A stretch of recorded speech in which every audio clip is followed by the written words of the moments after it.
background baru dibuatkan ya, yang sementara pakai background flyer yang sudah ada. Nah, Yang lain mana nggak ada, belum ada. baru diopiak-opiak ini. Jam 11 kok. Ntar.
Nah, itu selamat datang para mahasiswa yang sudah mulai bergabung. Pak Altaf belum masuk ya?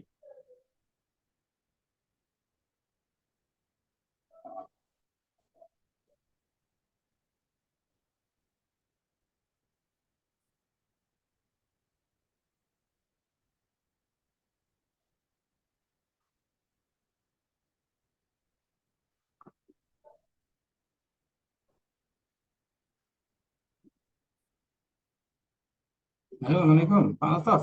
Segera bergabung, Pak. Jenengan hari ini moderator ya. Oke, oke, oke. Sun. Segera masuk ya. Iya.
Ayo, Pak. Lo enggak, lo tinggal masuk, Pak. Oh, jalan anu. Saya tak anu, tak kasih linknya ya. Ini Pak Altaf.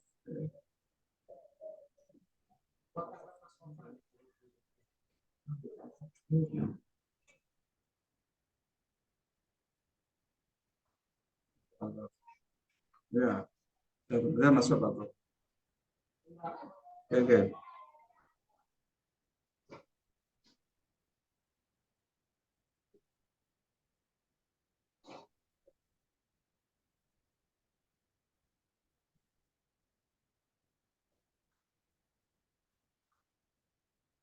Pak Karim, saya jadikan host ya. Ya, Sudah ya. gimana?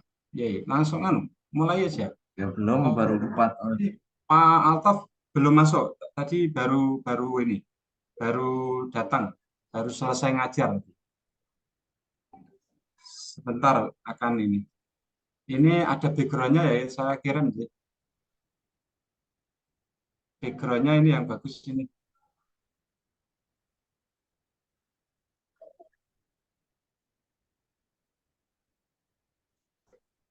Kirim, bentar, bentar.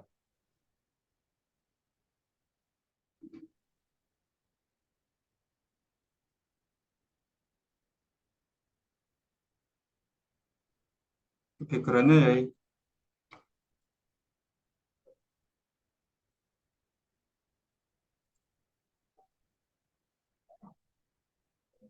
Gua bisa diganti ya backgroundnya.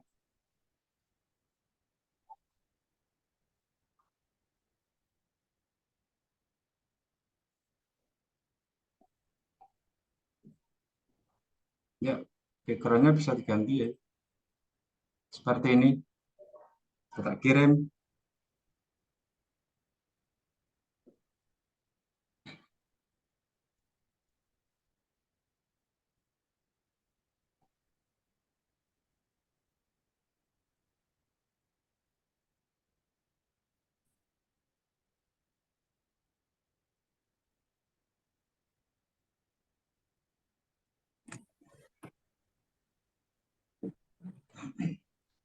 Ya, alhamdulillah Pak Altaf sudah masuk.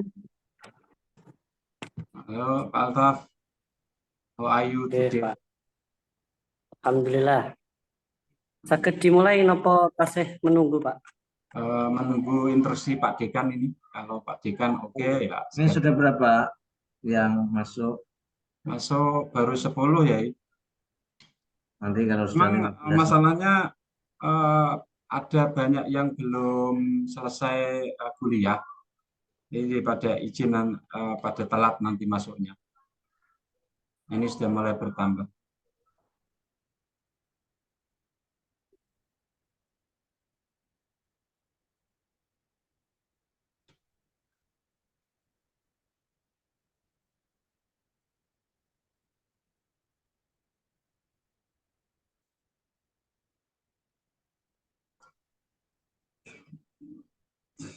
Pak Altaf saya kasih backgroundnya ya.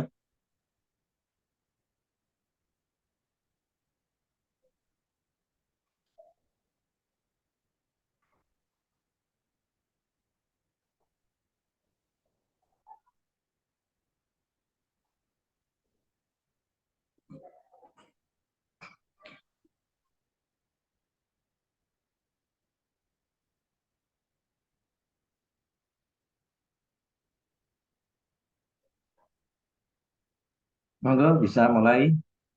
Silakan Altaf. Assalamualaikum warahmatullahi wabarakatuh. Waalaikumsalam warahmatullahi wabarakatuh. Alhamdulillahil kafa wassalatu wassalamu ala sayyidil mustafa wa ala alihi mustaqbilina syarafa. Allahumma sholli wa sallim ala sayyidina Muhammad wa ala ali sayyidina Muhammad. Alhamdulillah pada siang hari ini kita dapat berkumpul bersama. Yang saya hormati Bapak Rektor YN Kudus, Bapak Dr. Haji Abdurrahman Kasdi MSI. Yang saya hormati Bapak Dekan Fakultas Usuluddin, Bapak Haji Ahmad Dr. Ahmad Tatabi. Kemudian Bapak Wakil Dekan Bapak Abdul Karim, Dr. Abdul Karim. Tidak lupa teman-teman mahasiswa yang semoga kuat ya dalam menjalankan ibadah dan tentunya penuh semangat. Amin, amin. Itu mari ya kita pertama-tama panjatkan puja dan puji syukur pada Allah Subhanahu wa taala yang mana kita diberi anugerah dapat bermuajah di bulan Ramadan. Tentunya ini dengan pemateri-pemateri yang sangat luar biasa, bapak-bapak yang sangat hebat. Tentunya kita akan memulai perkuliahan atau pertemuan pada kali ini dengan bacaan Alhamdulillahirabbil alamin. Kemudian yang kedua kalinya sholawat beserta salam kita unjuk rasa kepada Kanjeng Rasul Nabi Muhammad Shallallahu Alaihi Wasallam yang telah memberikan kita berlipat-lipat keindahan ya, karena kita dianggap sebagai umat terbaik, umat yang mendapatkan bulan suci Ramadan, sehingga kita kedepannya dapat menjadi insan yang lebih baik, baik di ranah spiritual maupun di ranah sosial. Untuk itu tidak memperpanjang saya dalam bertutur kata, saya di sini sebagai moderator akan memandu jalannya diskusi dan halakoh yang luar biasa ini bersama bapak-bapak pemateri atau bapak-bapak dewan guru yang kita akan dengarkan bagaimana materi-materi tausiah-tausiah, kemudian ajaran-ajaran yang akan kita dengarkan di bulan suci Ramadan ini. Untuk itu waktu dan tempat kami persilahkan kepada Bapak Dr. Haji Ahmad Atabi, Bapak Abdul Karim, dan Bapak Amiruddin. Monggo waktu dan tempat dipersilahkan kanti tertib wal indis. Assalamualaikum warahmatullahi wabarakatuh. Waalaikumsalam. Wassalatu wassalamu ala Rasulillah wa ala alihi washabbihi wa wala, la haula wala quwwata illa billah wa ba'da. Yang saya hormati Bapak Dr. Abdul Karim selaku narasumber pada kegiatan Ihya Ramadan yang diselenggarakan oleh Fakultas Usuluddin IAIN Kudus, Bapak Altof, Bapak Amiruddin,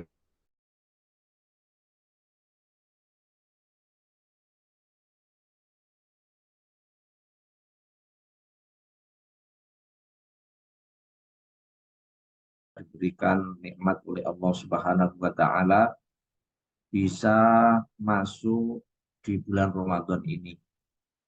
Sejak bulan Rajab, Sya'ban kita sudah berdoa kepada Allah Subhanahu wa Ta'ala, Allahumma barik lana fi Rajab wa Sya'bana wa ballighna Ramadan.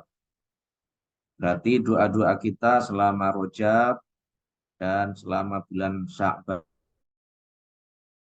Allah kita sampai di bulan Ramadan ini dengan keadaan sehat walafiat. Bulan Ramadan sebagaimana kita ketahui merupakan bulan yang istimewa yang kita diwajibkan oleh Allah Subhanahu wa Ta'ala untuk melaksanakan berpuasa. Pada kesempatan kali ini nanti saya berbagi pada narasumber yang lainnya. Saya akan membacakan sebuah kitab yang dikarang oleh Syekh Izzuddin Abdissalam.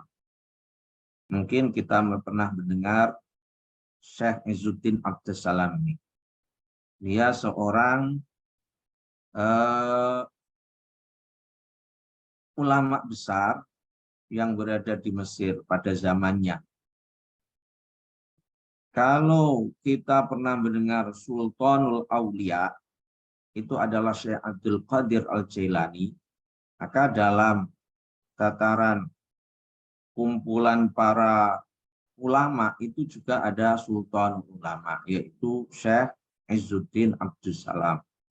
Ada sebuah kitab kecil sederhana yang beliau karang, yang beliau susun, yang berbicara tentang maksud-maksud, tujuan-tujuan daripada puasa. Maqasidus shaum. Maqasidus shaum. Ini saya tunjukkan saja kitabnya. Ini bisa nampak nggak ya? Sakit Bapak, sakit. Bisa kelihatan ya? Ya, sudah terlihat jelas. Semuanya. Ini waktu saya berapa menit ini?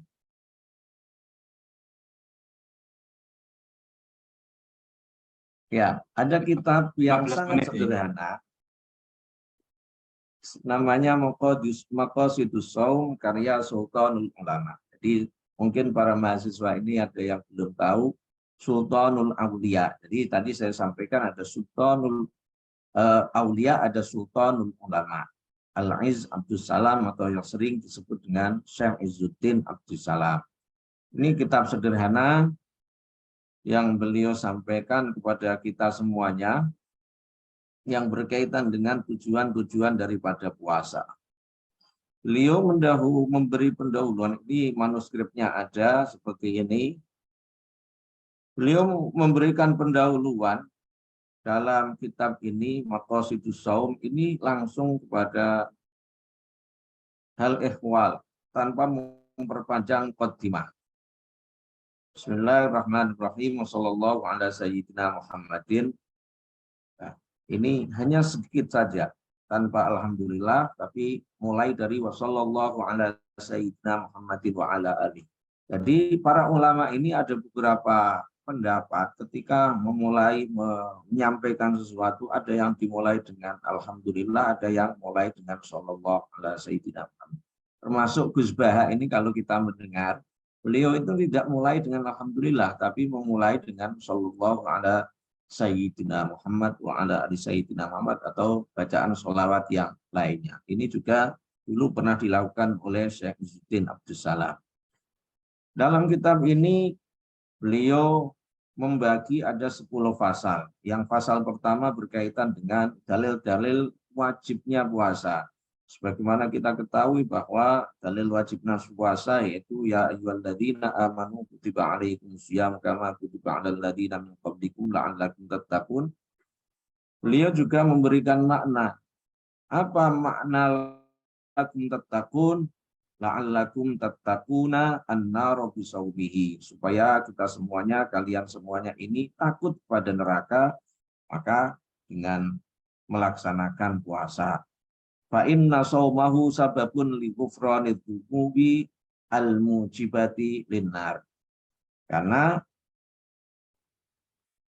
dengan puasa Allah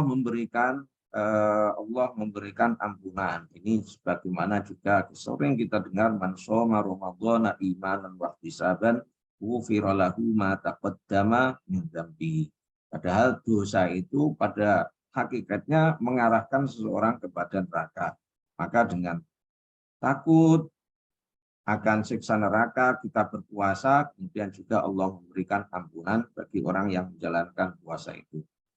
Begitu juga dalam hadis, kalau kita mendengar ada sahihaini atau muttafaqun alaih, itu berarti diriwayatkan oleh Imam Bukhari dan Imam Muslim. Ada bunyal Islam ala khamsin, dan ini hadis yang sangat masyhur, kita sering mendengarkan. Ini adalah bangunan daripada rukun Islam. Ada wasiyami Ramadan. Ini menjadi dasar perintah wajibnya puasa bagi kita kaum muslimin. Para hadirin hadirat yang dirahmati Allah Subhanahu wa taala. Yang pasal kedua ini berbicara tentang fadilah atau keutamaan puasa Ramadan.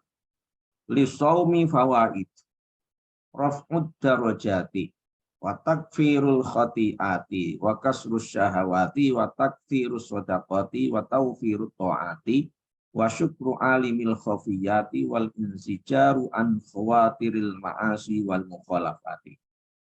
Ini kemudian ada beberapa faedah ini. Tadi ya sebagaimana saya baca, kemudian beliau memerinci bagaimana puasa itu bisa meningkatkan derajat kita sebagai kaum muslimin yang melaksanakannya.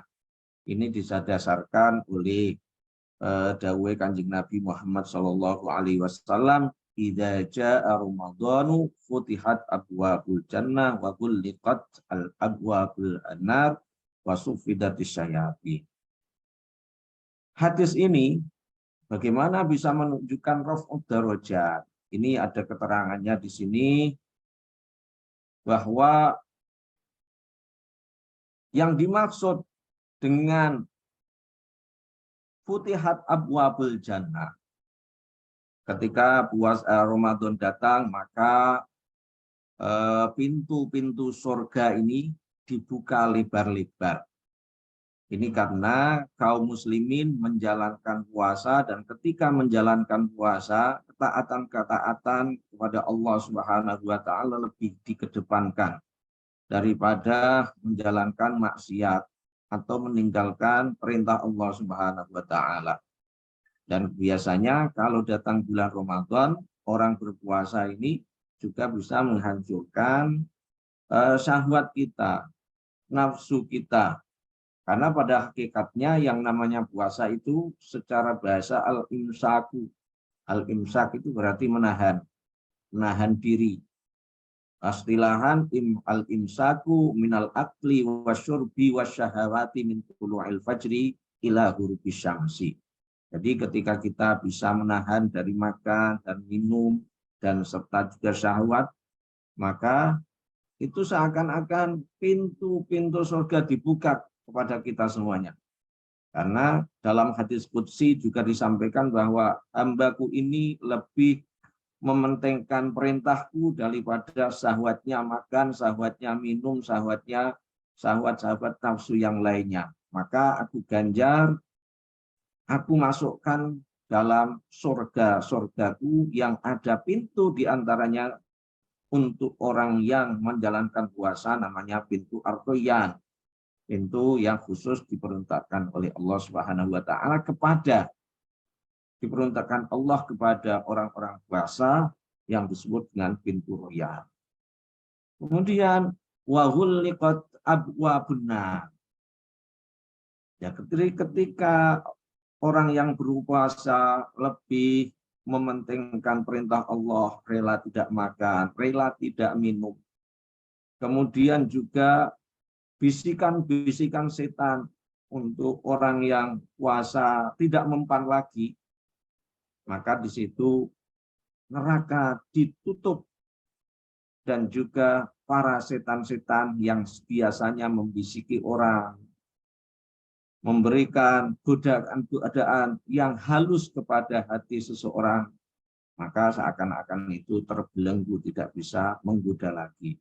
Ini bagi orang-orang yang menjalankan puasa dengan sebaik-baiknya. Maka ini menjadi dasar bahwa orang yang puasa itu akan ditingkatkan derajatnya oleh Allah Subhanahu wa taala. Maka karena puasa itu adalah suatu hal yang meningkatkan derajat bagi kaum muslimin, maka Rasulullah Shallallahu Alaihi Wasallam juga pernah menyampaikan, kullu amal ibni adama lahu illa saum fa innahu li wa ana ajzi bihi wasiyamu junnatun ila akhirih. Fa idza kana saumu ahadikum fa idza kana yaumu saumi ahadikum fala yarqud yauma idin wala yasqab fa inna sabahu ahadun au qatalahu falyaqul inni shaimun innimbuun shaimun. Jadi ini juga menjadikan bagaimana puasa ini memberikan derajat atau meningkatkan derajat kaum muslimin, karena pada hakikatnya semua amal-amal kaum muslimin ini untuk kaum muslimin sendiri, untuk manusia itu sendiri, kecuali puasa. Fa innahu li wa ana ajzi bihi. Gusti Allah dawuh bahwa dalam hadis qudsi tentunya ini, fa innahu li, puasa itu untukku, wa ana ajzi bihi, dan aku yang akan membalasnya secara langsung. Sebagaimana saya sampaikan di awal tadi, orang yang puasa itu rela tidak makan, al-imsak minal akli wasyurbi wasyahawati. Secara khofiyah ini mereka secara sir, mereka rela tidak makan, tidak minum. Ini menjadikan puasa ini merupakan ibadah yang sangat istimewa di hadapan Allah Subhanahu wa taala, sehingga Allah menyampaikan wa ana ajzi bihi. Aku langsung akan memberikan pahala secara kontan bagi orang yang puasa. Maka orang puasa luar biasanya itu langsung diampuni oleh Allah dosa-dosanya, idza tunibatil kabair, kecuali orang-orang yang melakukan dosa-dosa besar. Jadi dosa-dosa kecil selama bulan kemarin 1 tahun itu baina Ramadan ini, maka ampuni ghufira lahu ma taqaddama min dzambi, diampuni oleh Allah Subhanahu wa taala. Kemudian ini di antara adab yang harus kita lakukan, tata krama yang harus kita lakukan selama bulan Ramadan sehingga bisa meningkatkan derajat kita. Fala yarfuth yauma idzin wala yaskhab. Agar puasa kita ini sempurna, puasa kita ini tidak terkurangi pahala kita, maka kita dilarang mengucapkan kata-kata yang tidak pantas, kata-kata yang mengandung syahwat, kata-kata yang bisa menyakiti orang lain. Menghindari juga hati-hati yang kotor, atau menghindarkan juga bisik-bisik tetangga dalam artian ghibah. Ini sehingga puasa kita bisa bisa sempurna. Bahkan ini Rasulullah mengajarkan kepada kita, kalau ada teman yang ngajak ghibah orang lain pada kita, stop. Saya ini lagi puasa, jangan ajak ngobrol yang tidak pantas. Ini shaimun. Nah, ini kita kadang juga harus tegas. Ojo ngajak aku ghibah orang lain, ojo ngajak aku ngomong sira pantas, aku iki lagi poso, ini shaimun. Kemudian ini keterangan yang tadi, wa fil inna fil jannati baban yud'a ar-rayyan, sebagaimana saya sampaikan tadi, bahwa nanti kalau kita semuanya insya Allah dimasukkan oleh Allah Subhanahu wa taala di surganya Allah, maka kita ini karena sebagai ahli puasa bisa melewati pintu-pintu, terutama ada pintu yang disebut dengan ar-rayyan, yud'a bihi as-shaimun, yang khusus yang masuk di situ adalah orang-orang yang sering puasa atau orang-orang yang secara khusus senantiasa melakukan puasa di bulan Ramadan. Maka minas shaimina dakhalahu man dakhalahu lam yadma abada. Nah, yang masuk dari sini adalah orang-orang yang puasa, kalau sudah masuk lam yadma abada, tidak akan haus sama sekali. Kemudian ada keterangan, amma taftihu abwabil jannati fi ibaratin an taksiri ta'ati al-mujibati li fathi abwabil jinani. Sudah saya sampaikan tadi. Kemudian keterangan yang lain, ini penjelasan-penjelasan tadi.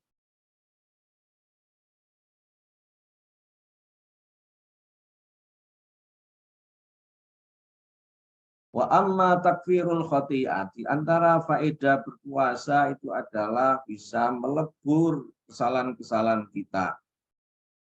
Bagaimana saya sampaikan tadi, Ramadhanu ila Ramadhana mukaffiratin bainahuma idza jutanabat al-kabair. Yang tidak bisa lebur itu dosa-dosa besar. Dosa besar itu diantaranya zina, mabuk, dosa-dosa yang disebutkan termantuk mansus langsung dalam Al-Quran itu dosa besar. Seperti tadi zina, mencuri, bahkan as-sariqu was-sariqatu faqta'u aydiyahuma az-zaniyatu waz-zani ya ayyuhal ya innamal khamru wal maisir wal ansabu wal azlamu rijsum min amri syaitan fajtanibu. Ini dosa-dosa besar karena termansus dalam Al-Quran. Kemudian juga amma kasratus syahwati fa inna ju'a wa dhama'a yaksirati syahwatul ma'asi. Jadi orang yang lapar, orang yang haus, ini pada hakikatnya keduanya ini bisa memecah syahwat maksiat. Jadi mungkin ketika orang itu sebaliknya dalam keadaan kenyang, perutnya terisi, itu ada kecenderungan untuk maksiat, baik meremungi orang atau ghibah atau bahkan melakukan hal-hal yang tidak pantas, karena dia merasa aku ini bebas. Berbeda ketika sedang puasa, aku nggak mau menodai puasa ini dengan hal-hal yang tidak pantas. Maka biasanya dalam hati seorang yang betul-betul melakukan puasa itu akan ada remnya, ada redamanya, ada filternya. Karena ini juga didasarkan al-ju'u wa dhama yaksirani syahwal ma'asi. Keduanya baik lapar maupun dahaga ini keduanya bisa memecah syahwat untuk melakukan maksiat. Kemudian wa amma taktsirus shadaqati. Kenapa puasa ini kok malah bisa menyebabkan seseorang itu untuk tergerak hatinya melakukan sedekah. Fa'il fali anna shaima idza jaa tadzakkara ma indahu minal ju' fa hasaw dzalika ala itmami it'amil ja'i. Kalau orang puasa tentu ingat keadaan sekarang ini lagi lapar. Kemudian mengingatkan dia di sana juga ada orang-orang yang kekurangan, orang-orang yang fakir, ada orang-orang yang miskin, yang tidak seperti kita yang kecukupan misalkan. Maka kemudian tergerak dari dirinya untuk melakukan sedekah, memberikan sebagian hartanya kepada fakir miskin. Wa innama yahmul masyaqa man asyiqa. Orang yang bisa merasakan rindu itu adalah orang yang rindu. Kemudian walaq qad balagona anna Sulaiman au Yusuf alaihi salam la ya'kulu hatta ya'kula jami'ul muta'alliqina bihi. Fasu'ila an dzalika faqala akhafu an asba'a fa ansa al-ja'i. Ada dua nabi yang kaya raya. Yang satu raja, Nabi Sulaiman. Yang satu menteri, Nabi Yusuf. Beliau berdua ini layak tulu hatta yakula jami'ul muta'alliqina bihi. Keduanya ini rela untuk tidak makan terlebih dahulu sebelum orang-orang yang ada di sekitarnya itu makan. Kemudian ditanyakan, kenapa engkau melakukan itu wahai Nabi Yusuf atau Nabi Sulaiman? Faqala akhafu an asba'a fa ansa al-ja'i'ah. Aku ini khawatir kalau aku kenyang, aku makan lebih dahulu, aku akan melalaikan orang-orang yang dalam keadaan kelaparan atau belum makan. Kemudian amma tawfir ta'at fali annahu tadzakkara ju'a ahlin nari wa dhama'ahum wa hathahu ala dzalika ala ta'thiri ta'ati liyanjua biha minan nari. Kenapa orang yang berpuasa lebih cenderung untuk bisa menyempurnakan ketaatannya, lebih bisa melakukan hal-hal yang berkaitan dengan ketaatan, taat kepada Allah, memperbanyak ibadah dan lain sebagainya. Karena ketika seorang itu puasa, seorang itu dalam keadaan lapar, maka ia ingat bahwa ahli neraka itu bisa akan kelaparan, ahli neraka itu bisa akan kehausan, mereka akan kepanasan. Dengan ingat bahwa ahli neraka akan kepanasan, ahli neraka kehausan, ahli neraka itu dalam keadaan kelaparan, maka muncul dalam dirinya ingin melakukan memperbanyak ketaatan kepada Allah Subhanahu wa taala agar dirinya terbebas dari api neraka, agar dirinya selamat dari api neraka. Kemudian yang terakhir,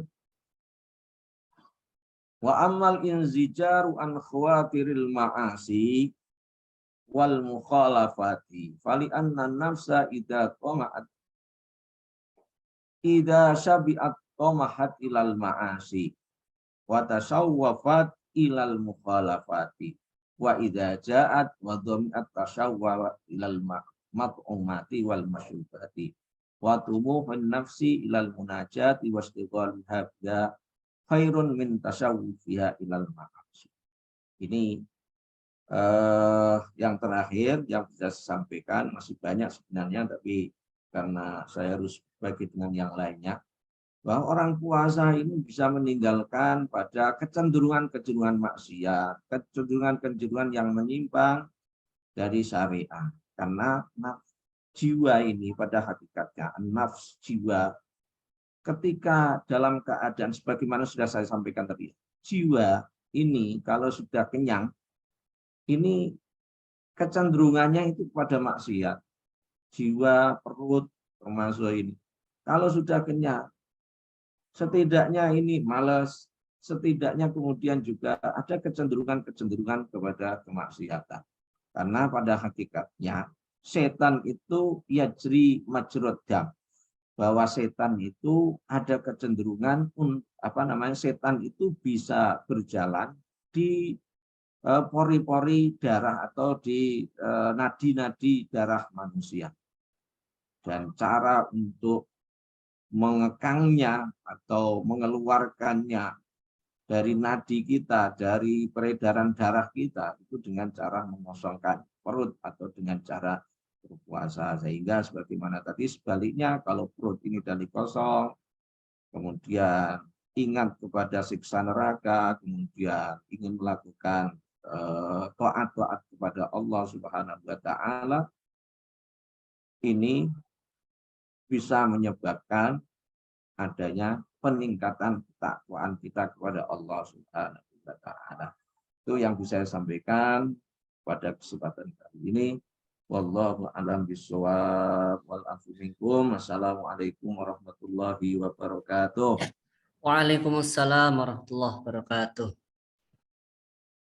Baik, terima kasih Bapak Dr. Haji Ahmad At-Tabiq.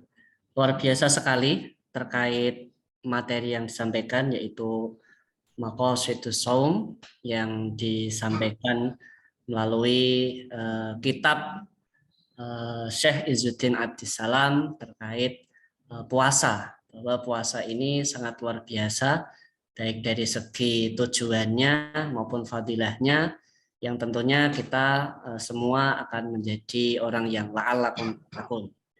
Selanjutnya mungkin bisa dilanjut terlebih dahulu sebelum nanti sesi tanya jawab di akhir setelah pemateri selesai, yaitu Bapak Dr. Abdul Karim. Monggo, waktu dan tempat dipersilahkan.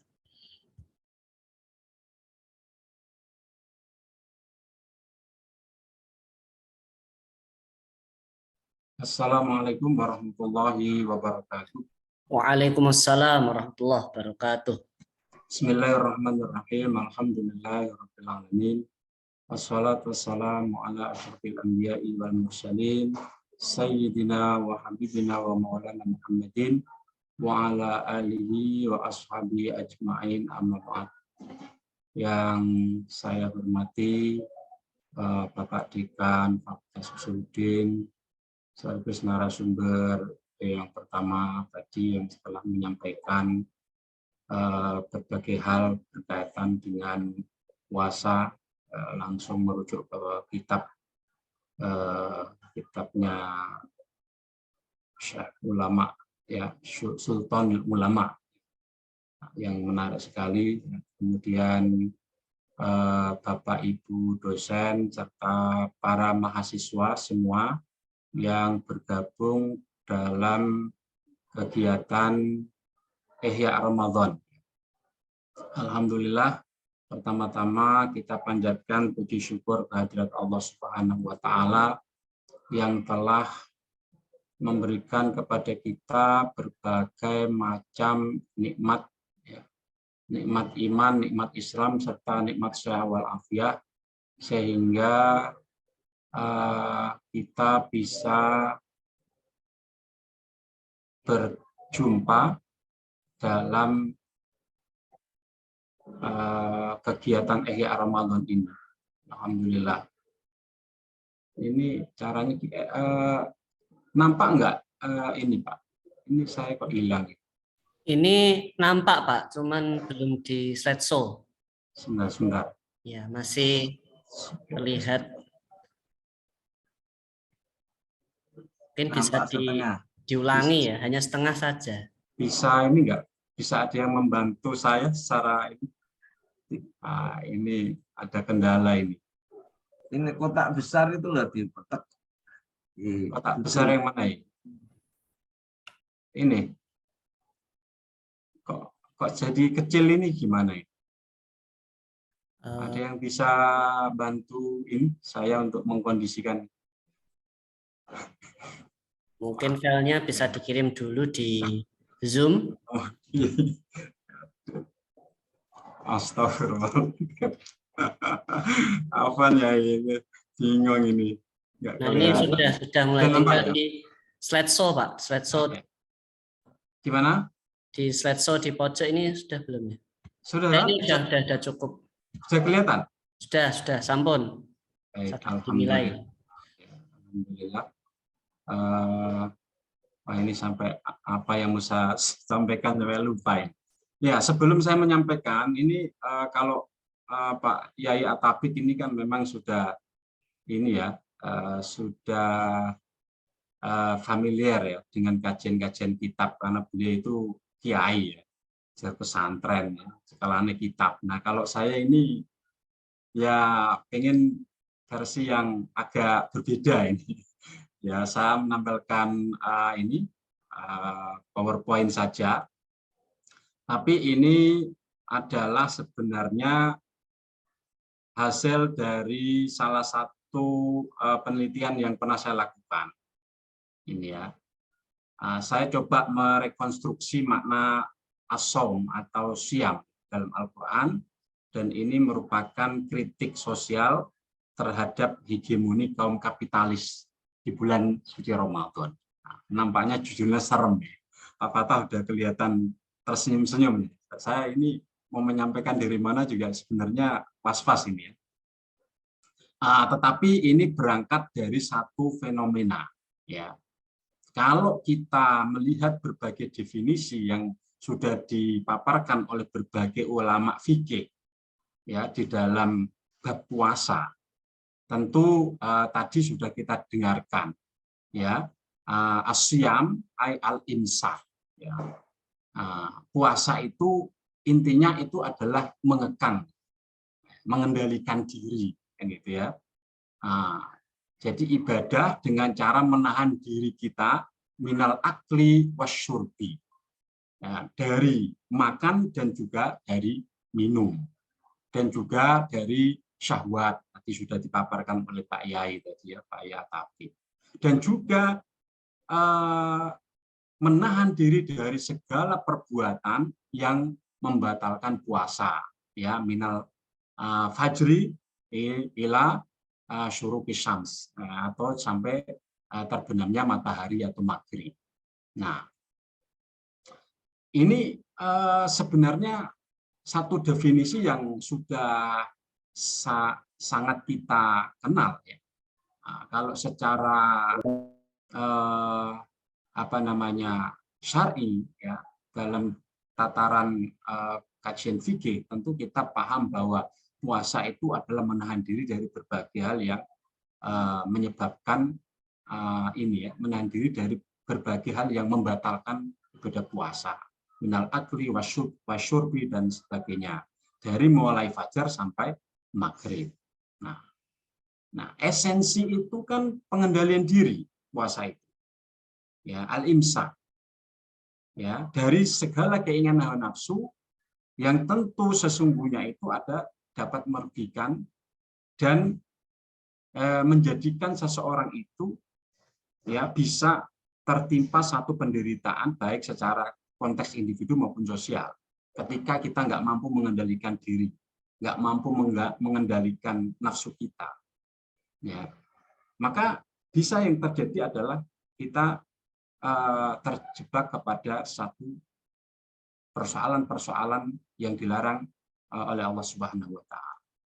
Nah, pengendalian diri dari berbagai hal ya, baik secara pengendalian diri dari aspek-aspek tadi yang sifatnya adalah material maupun sebenarnya yang imaterial itu. Dari makan dan minum mungkin bisa kategori material, maupun kalau imaterial adalah perilaku-perilaku yang harus kita kendalikan. Karena apa? Karena kalau puasa hanya sekedar mengendalikan diri yang sifatnya adalah makan dan minum saja, maka sesungguhnya kita tidak masuk kepada tataran substansi puasa itu sendiri. Ya. Maka di dalam berbagai kitab itu juga diklasifikasikan tingkatan orang-orang berpuasa. Tapi saya tidak mau masuk ke dalam berbagai level orang berpuasa yang juga dijelaskan di dalam kitab Ihya-nya Al-Ghazali misalnya ya. Shaumul Am, Shaumul Khas, Shaumul Khawasil Khawas. Itu sudah selesai lah. Nanti itu disampaikan oleh Pak Muftadhar ya. Nah, saya ingin memberikan pemaknaan saum ya yang esensinya itu adalah kemampuan diri kita untuk mengendalikan diri, tetapi pada tataran realitas dalam kehidupan kita itu kita tidak demikian. Nah, kita justru ya hilang kendali di saat bulan puasa. Itu yang terjadi. Kita lihat ya. Ibadah puasa itu mestinya kan memiliki implikasi baik individu maupun sosial, ya, mengendalikan diri, jujur, amanah, ikhlas, penyabar, pemaaf dan lain-lain, ya. Nah, tentu implikasi individu itu akan melahirkan satu pengaruh dalam kehidupan sosial sehingga terwujud satu kehidupan masyarakat yang lebih baik, dan itu. Nah, namun faktanya ya faktanya dalam realitas sosial ini yang terjadi adalah hal-hal yang kontradiktif sebagaimana yang kita rasakan setiap menjelang Ramadan, memasuki bulan Ramadan, maka yang terjadi adalah inflasi. Nah, ini persoalan. Kebutuhan justru tidak semakin terkendali tapi semakin lepas tanpa kendali. Nah, ini menunjukkan bahwa ya kolektivitas masyarakat kita ya menunjukkan perilaku yang tidak terkendali. Nah, hampir setiap bulan Ramadan itu selalu terjadi fenomena inflasi yang seperti saya sampaikan. Ya. Nah, dari semua kebutuhan hidup itu naik berangsur-angsur hingga terkadang kenaikan itu mencapai lebih dari 100%. Nah, kenapa hal ini terjadi? Makanya saya galau, risau saat itu, sehingga saya mencoba melakukan riset ya. Yang akhirnya ini saja langsung saja saya sampaikan temuan-temuan ini. Sebelum masuk kepada inti sebenarnya apa sih yang terjadi, maka kita perlu menilik makna puasa yang lebih dalam tadi, bahwa asyam itu disebutkan kalau di dalam Al-Quran itu sebanyak 8 kali, ya, 8 kali, ya.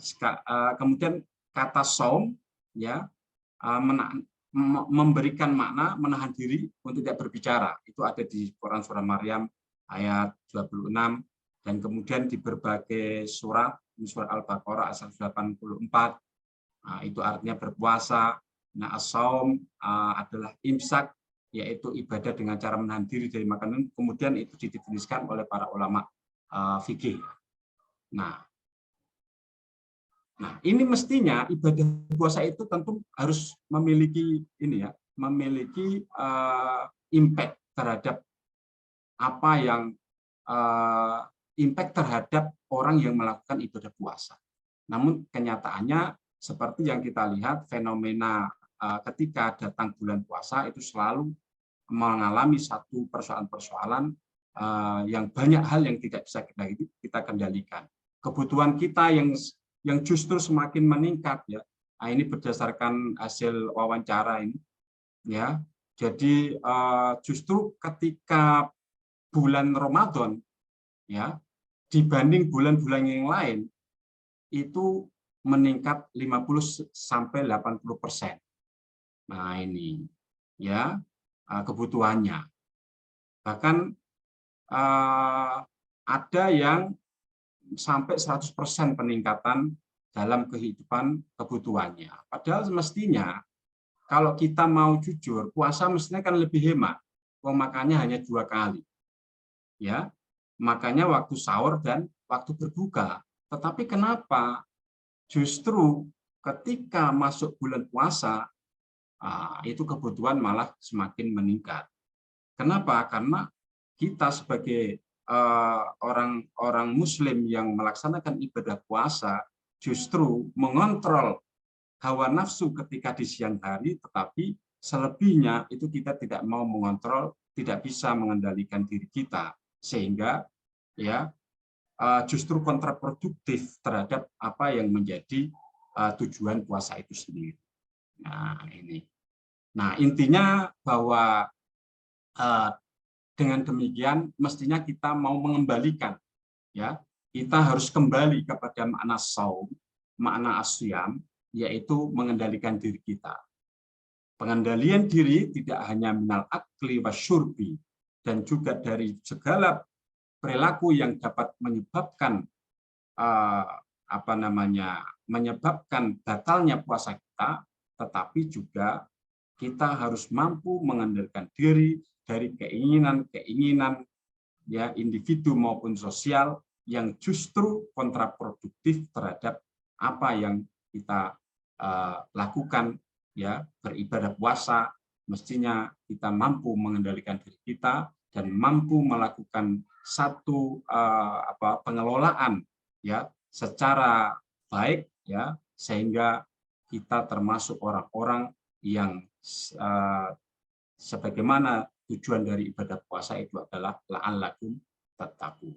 Nah, demikian mungkin nanti kita bisa lanjutkan dalam diskusi, ya. Kurang lebihnya mohon maaf. Assalamualaikum warahmatullahi wabarakatuh. Waalaikumsalam warahmatullahi wabarakatuh. Baik, luar biasa sekali ya tema yang disampaikan oleh Bapak Dr. Abdul Karim mengenai puasa dan kaitannya dengan hegemoni kaum kapitalis. Bahwa di sana mungkin bisa saya sedikit rangkum bahwa ada substansi, esensi dan inflasi di dalam puasa, dan ini harus dikendalikan melalui imsak atau pengendalian diri. Oke, begitu mungkin singkat dari saya. Selanjutnya mungkin bisa dilanjutkan kepada Bapak Amiruddin, ya, selaku pemateri yang ketiga atau narasumber. Mungkin langsung saja waktu dan tempat saya persilahkan. Monggo. Monggo, Pak. Assalamualaikum warahmatullahi wabarakatuh. Waalaikumsalam warahmatullahi wabarakatuh. Ya, terima kasih sebelumnya atas kesempatannya. Sebelumnya alhamdulillah, asyukurillah, wassalamu ala rasulillah wa ala alihi wa mawalah, amma ba'd. Pada kesempatan kali ini saya ingin sedikit membahas, ya, karena waktunya juga sudah sebenarnya tinggal 5 menit, jadi saya nggak akan lama. Nah, di sini saya akan membahas sedikit, yaitu tentang sholat taraweh, ya. Sholat taraweh, yaitu saya akan sedikit membahas atau mengulas tentang karya dari salah satu ulama Nusantara, yaitu Mbah Fadl, terkenal Mbah Fadl, Haji Abdul Fadl As-Senori At-Tubani. Di sini saya coba share screen, ya. Caranya ini, Pak, share screen, Pak. Oh, yang ada share screen. Nah, ini, apakah sudah kelihatan? Nah, sampun. Nah, di sini. Ini adalah salah satu kitab karya ulama Nusantara. Judulnya itu adalah Kasfut Tabarih fi Bayani Sholatit Tarawih. Nah, ini inspirasi ini saya dapatkan tadi ketika melihat update story-nya Mas Hasan Albab, ya. Mas Hasan Albab, salah satu dosen IKIP. Nah, beliau men-share buku ini, Kasfut Tabarih fi Bayani Sholatit Tarawih. Nah, terus kemudian saya sedikit penasaran, sebenarnya Kasfut Tabarih fi Bayani sholat tarawih ini membahas tentang apa. Nah, ketika terus kemudian saya cari-cari di internet, alhamdulillah saya dapat PDF-nya. Nah, ini adalah Kasfut Tabari fi Bayani Sholat Tarawih. Ini adalah karangan dari Al-Alim Al-Alamah Al-Kiai Abdul Fadl bin Abdi Syakur As-Senori At-Tubani. Nah, ini adalah dari Senori Tuban. Nah, ini mungkin satu kabupaten ya dengan Pak Dekan. Nah, sekaligus kita ngiras-ngiras ngalap barokah dengan Wida, yaitu dari Senori Tuban. Nah, ini saya ingin membahas sedikit tentang kitab ini. Nah, sebenarnya kemunculan dari kitab ini, nah itu disampaikan di dalam mukadimahnya, mukadimah dari kitab ini. Nah, ini sebenarnya itu menjelaskan kekhawatiran ya dari Mbah Fadl Senori Tuban tentang praktek-praktek yang selama ini dilakukan oleh masyarakat Muslim Nusantara, terutama golongan Nahdlatul Ulama, yaitu yang melaksanakan tarawih 20 rakaat. Nah, itu mendapatkan pertentangan dari minhum, dari mereka yang tidak sepakat dengan itu, bahwa sebenarnya tarawih itu bukan 20 rakaat, tapi tarawih itu cuma 8 rakaat. Nah, yang tarawih 20 rakaat itu merupakan sebuah bid'ah yang madmumah atau bid'ah yang dolalah. Nah, di sini karena ada kecaman seperti itu yang mengatakan bahwa tarawih 20 rakaat itu adalah sesat. Tarawih 20 rakaat itu adalah tidak ada dalilnya, tidak ada buktinya dari Rasulullah SAW. Nah, sementara yang sebenarnya sesuai dengan anjuran dari Rasulullah SAW, yang mana tarawih itu adalah 8 rakaat sebagaimana yang ada di dalam kitab Sahih Bukhari. Nah, di sini Mbah Fadl Senori Tuban ingin mengklarifikasi hal itu, bahwa apa yang selama ini dilaksanakan, apa yang selama ini ditradisikan oleh masyarakat Nahdliyin, yaitu tarawih 20 rakaat. Nah, itu adalah bersumber dari Nabi Muhammad SAW. Nah, di sini kita perlu melihat ya, bahwa kitab ini itu sebenarnya adalah kitab yang menerangkan tentang mukhtalaful hadis ya, atau ikhtilaful hadis. Nah, di sini kalau kita melihat teori tentang mukhtalaful hadis, bahwa ketika ada dua hadis yang bertentangan, itu ada beberapa metode yang kita perlu lakukan untuk bisa memahami hadis yang mukhtalaf tersebut. Yang pertama itu adalah dengan metode al-jam'u, yaitu dengan mengkompromikan hadis-hadis yang bertentangan tersebut. Yang kedua itu adalah at-tarjih. At-tarjih itu adalah memilih mana yang lebih kuat dari dua hadis tersebut. Yang ketiga itu adalah an-nasfu. An-nasfu itu adalah dilihat dari mana yang lebih awal muncul hadisnya dan mana yang lebih akhir kemunculannya. Terus kemudian yang keempat itu adalah tawakuf. Tawakuf itu dibiarkan saja sampai di situ ada dalil yang bisa dipakai untuk memakai salah satu dari hadis tersebut. Nah, di sini kalau saya lihat, kalau kita memakai bahwa yang memakai hadis 8 rakaat itu memang hadisnya sahih karena dia bersumber dari hadis Bukhari. Sahih karena dia bersumber dari hadis Bukhari. Nah, tetapi di sini Mbah Fadl itu menawarkan metode mukhtalaful hadis yang selama ini disepakati oleh para pakar ulama, yaitu dengan metode al-jam'u. Jadi kalau kita menggunakan pembahasan menggunakan sholat tarawih yang 8 rakaat, berarti kita sebenarnya menggunakan at-tarjih ya, at-tarjih. Karena hadis yang mengatakan bahwa itu 20 rakaat, nah itu disinyalir bahwa itu sebenarnya dhaif. Tapi tidak melulu terus kemudian kita berhenti di situ. Ada pembahasan yang panjang yang sudah dijelaskan oleh para ulama, sehingga di situ ada perbedaan pendapat bahwa tarawih itu adalah 20 rakaat, bukan 8 rakaat. Dan di sini sangat bisa dipahami apa yang disampaikan oleh Mbah Fadl di dalam kitab ini, bahwa tarawih itu adalah 20 rakaat, bukan 8 rakaat sebagaimana yang dilaksanakan atau diyakini oleh kelompok sebelah. Tanpa saya menyebut nama organisasinya, ada, nah, itu 8 tarawih dengan 8 rakaat. Nah, tetapi di sini kaum Nahdliyin, Ahlus Sunnah wal Jamaah terutama yang diyakini oleh NU, nah itu adalah 20 rakaat. Nah, di sini sebentar. Nah, ini bab awal itu adalah fil akhbaril al-waridati fi sholat tarawih. Nah, di sini adalah bab-bab atau khobar atau hadis-hadis yang berkenaan dengan sholat tarawih.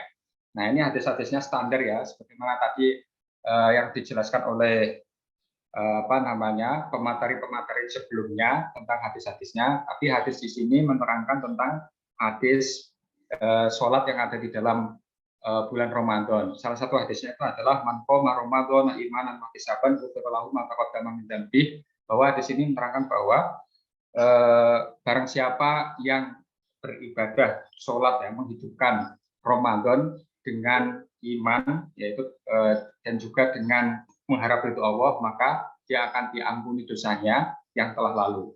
Nah, terus kemudian juga ada yang lain hadis bahwa anna Rasulullah SAW sholat di masjid. Nah, ini hadis-hadis yang dimunculkan di sini itu adalah sholat yang pernah dilakukan oleh Rasulullah SAW di masjid pada saat bulan Ramadan. Dan ini saya kira hadisnya sangat populer ya, teman-teman pasti banyak yang tahu tentang hadis ini, bahwa Rasulullah hari pertama sholat di masjid sendirian, terus kemudian hari pertama diikuti oleh para sahabat lainnya. Nah, terus kemudian pada hari-hari berikutnya, pada akhirnya terus kemudian Rasulullah tidak keluar, karena Rasulullah itu takut kalau itu nanti justru akan menjadi sebuah kewajiban yang nanti akan memberatkan kepada umatnya. Nah, makanya terus kemudian Rasulullah berhenti sholat di masjid. Nah, ini hadis-hadisnya banyak, variannya yang intinya itu seperti itu.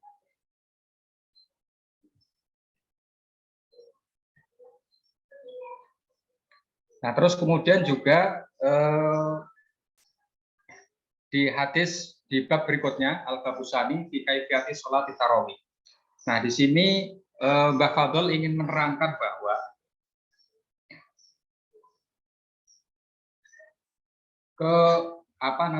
di sini disepakati ya bahwa sholat tarawih itu ada dasarnya dari Nabi Muhammad SAW, yaitu ketika di dalam hadisnya bahwa karena hadis tentang tarawih itu banyak sekali. Nah, terus kemudian pada masa Nabi Muhammad SAW itu terus kemudian melaksanakan sholat tarawih.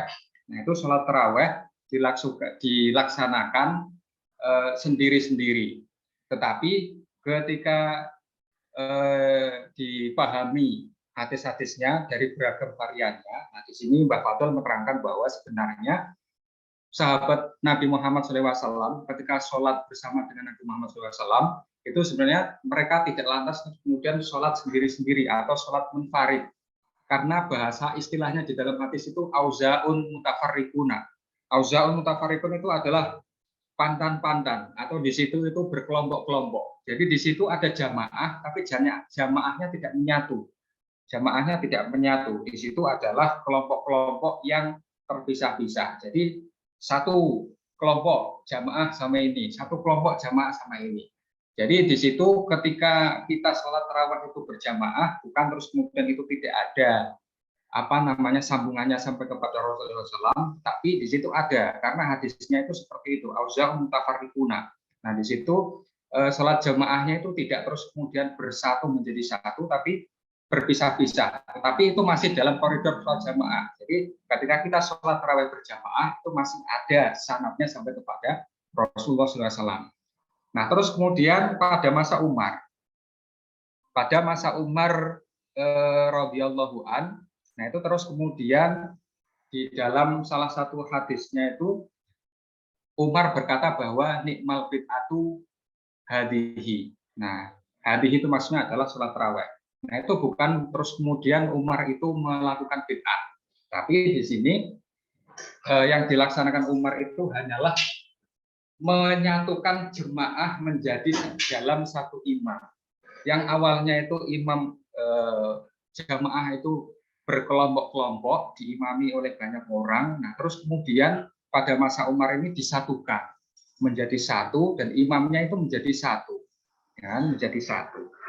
Nah itu karena ini apa namanya ada ada hubungannya ya, ada sanadnya, yaitu sama-sama masih berjamaah, hanya saja pada zaman Umar bin Khattab itu dijadikan satu dalam satu masjid di bawah satu imam. Jadi ini tidak bisa dikatakan sebagai bid'ah ketika mengatakan bahwa itu dikatakan sebagai jamaah. Nah, terus kemudian mengenai rokaat. Nah, fi al-babus salis fi adati rokaat tarawih.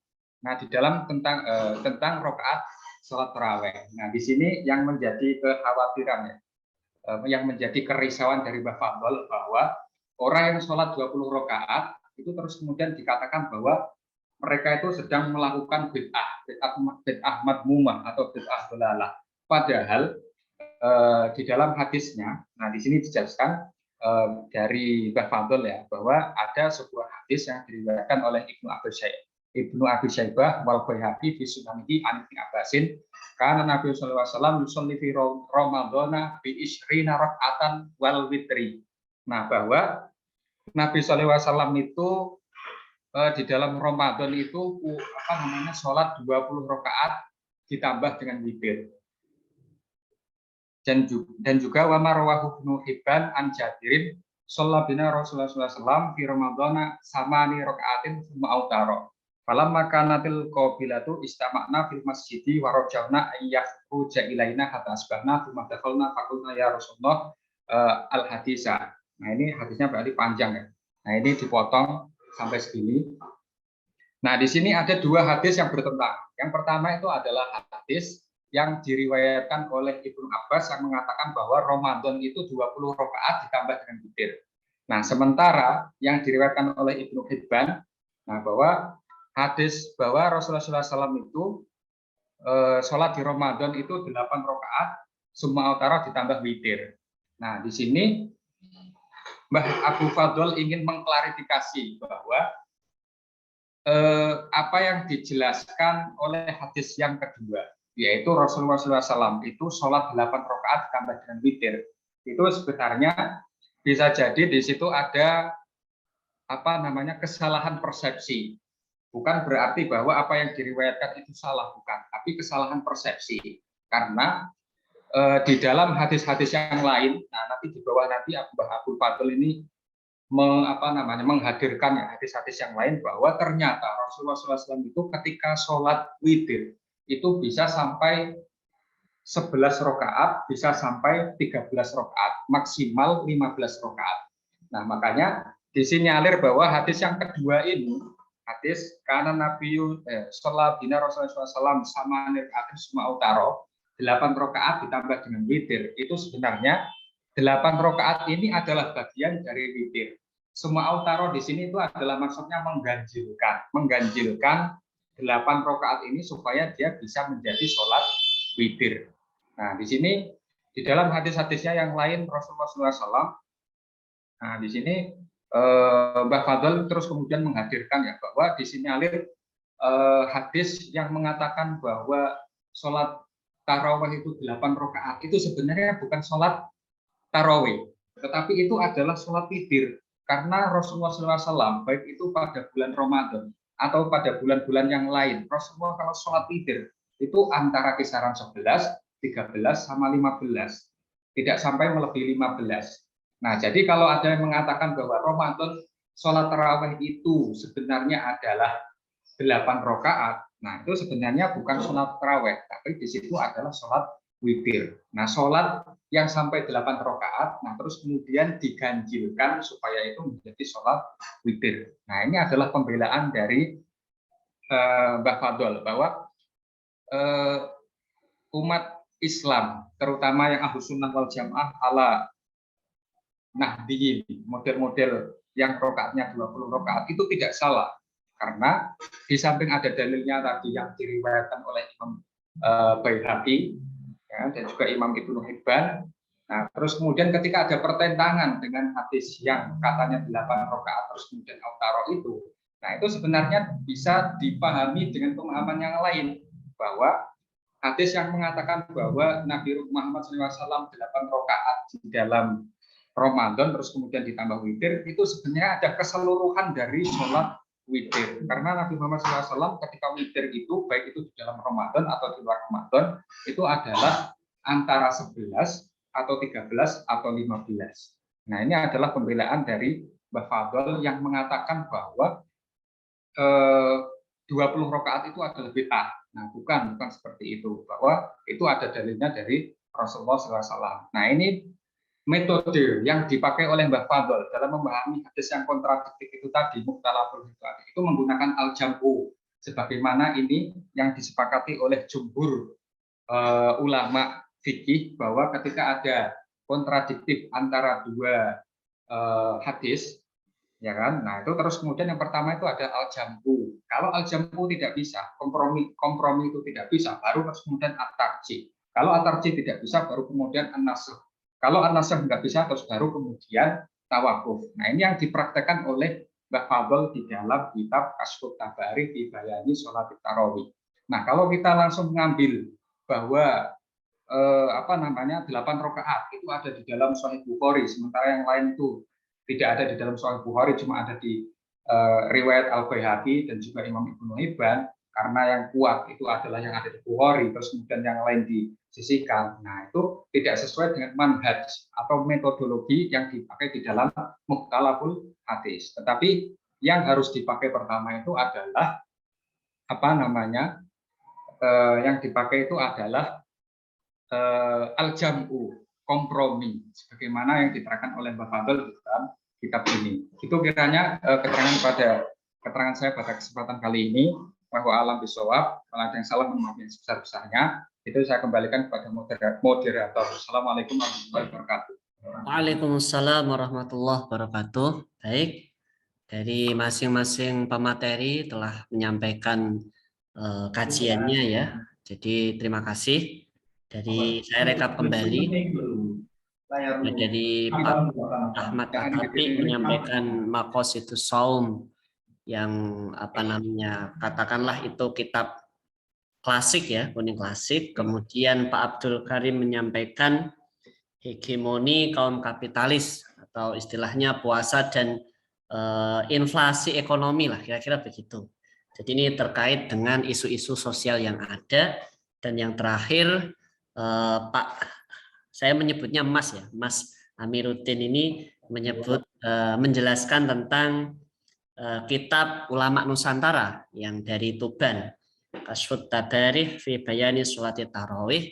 Ini adalah kitab karangan guru dari Mbah Mun, Kiai Haji Abdul Fadl Shnori, yang punya karya banyak sekali, bahkan juga punya tafsir ahkam Kiai Haji Fadl Shnori, yang menerangkan tentang bilangan tarawih itu dikaji melalui hadis. Tadi ada al-jam'u wa taufiq, kemudian at-tarjih, kemudian nasih mansuh, dan yang terakhir adalah at-tawaquf sebagai metodologi mukhtaliful hadis. Baik, saya beri satu term dulu ya. Mungkin bagi 3 penanya, teman-teman atau audiens sekalian yang ingin menyampaikan pertanyaan atau tanggapan terkait dari ketiga tema besar yang kita bahas pada siang kali ini. Waktu dan tempat dipersilahkan, bisa on cam, kemudian menyampaikan perkenalan diri dan menanyakan apa yang ingin disampaikan. Monggo, silahkan teman-teman yang ingin bertanya atau menanggapi dari masing-masing pemateri yang sudah disampaikan.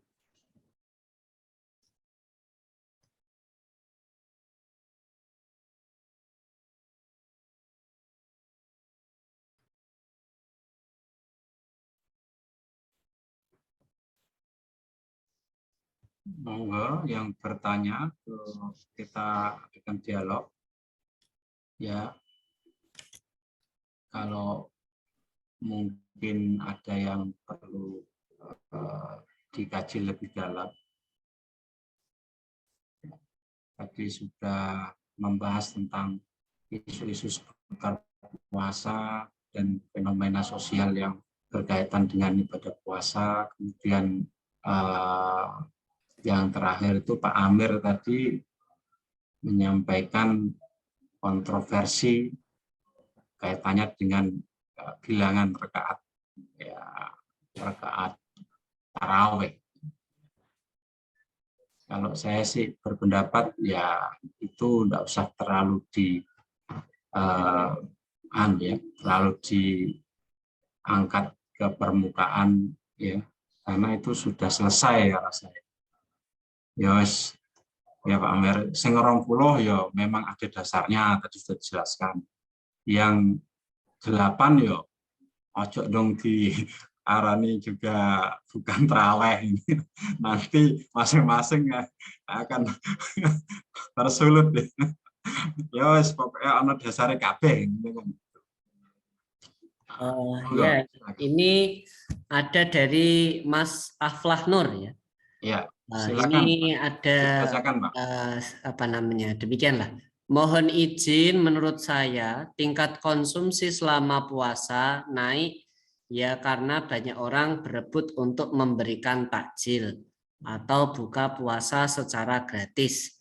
Jadi bukan karena Muslim Indonesia tidak bisa menahan hawa nafsu makan minum.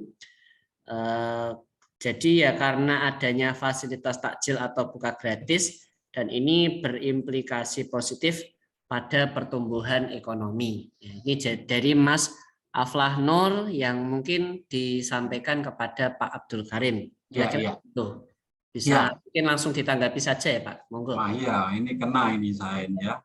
Tapi bagus ya, pertanyaannya sangat kritis saya rasa Pak. Mas Nur Aflah atau Pak Nur Aflah ini? Mas ini, Mas.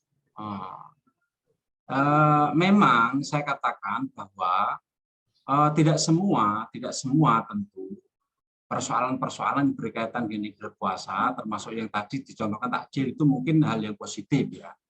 Itu tentu hal yang positif. Tetapi memang kita merasakan banyak hal-hal yang sebenarnya substansi puasa itu kemudian itu tidak terkendali. Artinya justru kita kan ini ya berburu misalnya ini kenyataan ini ya, terawih ya.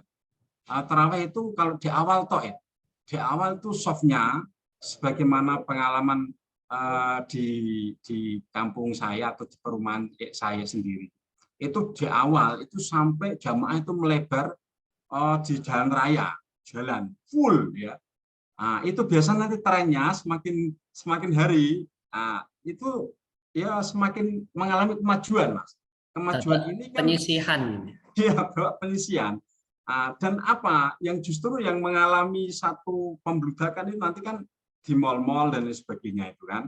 Nah, dan itu tentu itu bagian dari salah satu yang saya katakan kritik terhadap fenomena sosial itu. Jadi padahal kan kita paham, tentu para ulama juga mengatakan bahwa laisal aid liman labisal jadid, gitu kan. Tidaklah yang dikatakan lebaran itu bagi orang yang punya baju yang baru ya, tapi lebaran itu ya takwa hutazid ya, takwanya yang terus bertambah, bukan bajunya, koleksi bajunya yang pokoknya kalau harus lebaran itu mesti harus baju baru, kan enggak demikian. Nah, inilah yang kemudian sampai fenomena masyarakat itu kemudian kita lihat orang-orang tua yang semakin merasa menderita ketika tidak bisa membelikan baju baru kepada anak-anaknya, kan gitu. Dan seterusnya fenomena-fenomena yang lain juga termasuk makanan segala macam yang akhirnya itu justru kontraproduktif terhadap ini ya, terhadap makna substansi puasa itu sendiri. Nah, gitu Mas. Tapi saya bilang bahwa enggak semua fenomena yang terjadi di puasa itu adalah itu tadi ya, dalam arti negatif gitu. Tidak semua, tetapi ada berbagai bagian yang tentu kita harus tentu kritis ya terhadap fenomena yang ada. Untuk apa? Agar kita bisa lebih menghayati makna dari puasa itu sendiri ya. yaitu pengendalian diri kita. Demikian Mas, mungkin kurang lebihnya. Ya, terima kasih Pak Dr. Abdul Karim. Jadi mungkin itu ya, jadi setiap fenomena itu pasti bisa dipandang dari segi positif dan negatif. Misalnya segi positifnya lonjakan ekonomi, segi negatifnya ya tidak adanya kontrol diri tadi yang sudah disampaikan. Mungkin misalnya takjil itu juga bagus ya, tapi mungkin ada sisi negatif yang tidak dipandang itu adalah sampah yang mungkin berserakan dan lain macam sebagainya bisa dilihat. Mungkin ini ada pertanyaan selanjutnya untuk Pak Amir. Mungkin Pak Amir masih on time ya di Zoom. Kira-kira ada hadis bahwa mohon izin banyak hadis bermasalah seputar Ramadan. Misalnya hadis sumu taswihu, kemudian man fariha bidukhuli Ramadan haramallahu jasadahu ala niron. Kemudian naumus shaim ibadatun wasumtu tasbihun dan seterusnya. Itu lemah banget. Bahkan ada indikasi hadis maudhu. Tapi masih dipakai di mana-mana. Mohon pakar hadis Ustadz Amir menganalisisnya. Monggo Bapak. Waktu dan tempat kalau silakan. Assalamualaikum warahmatullahi wabarakatuh. Waalaikumsalam warahmatullahi wabarakatuh. Sebelumnya mohon izin, mungkin kalau nanti di keterangan saya ada yang salah, mungkin bisa dikoreksi. Correct me if I am wrong. Ngoten nggih, Pak Dekan kali Pak Wakil Dekan. So, kalau mungkin salah nanti tolong mungkin bisa diluruskan atau dibenarkan. Di sini masih banyak yang lebih sepuh-sepuh dan para senior-senior yang mungkin lebih cocok untuk menjawab pertanyaan ini. Sepengetahuan saya itu misalkan kalau seandainya hadis itu dhaif atau misal lemah banget kalau istilahnya itu, nah itu kalau ranahnya masih dalam fadhailul a'mal atau hadis-hadis tentang motivasi, itu tidak apa-apa untuk dipakai ya, apa namanya, dalam rangka untuk memotivasi umat Islam atau Muslim untuk melaksanakan ibadah atau menggiatkan ibadah. Kalau hadisnya itu dengan menggunakan hadis dhaif, itu tidak ada masalah, tidak ada yang perlu dikhawatirkan.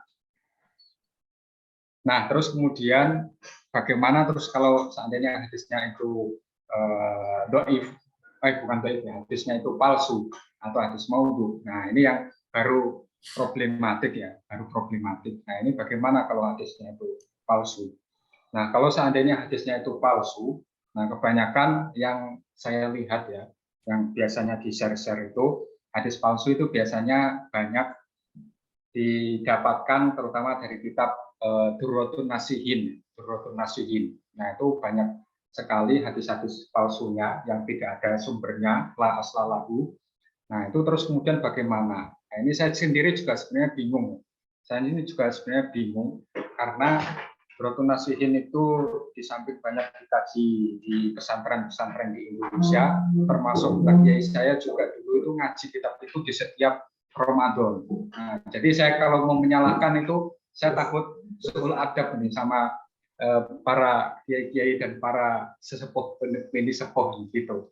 Nah, jadi nggak tahu ya, karena yang setahu saya itu, misalkan kalau kitab Durratun Nasihin itu adalah salah satu ulama karangan ulama Turki. Nah, yang mana ulama Turki itu banyak yang memiliki pendekatan sufistik.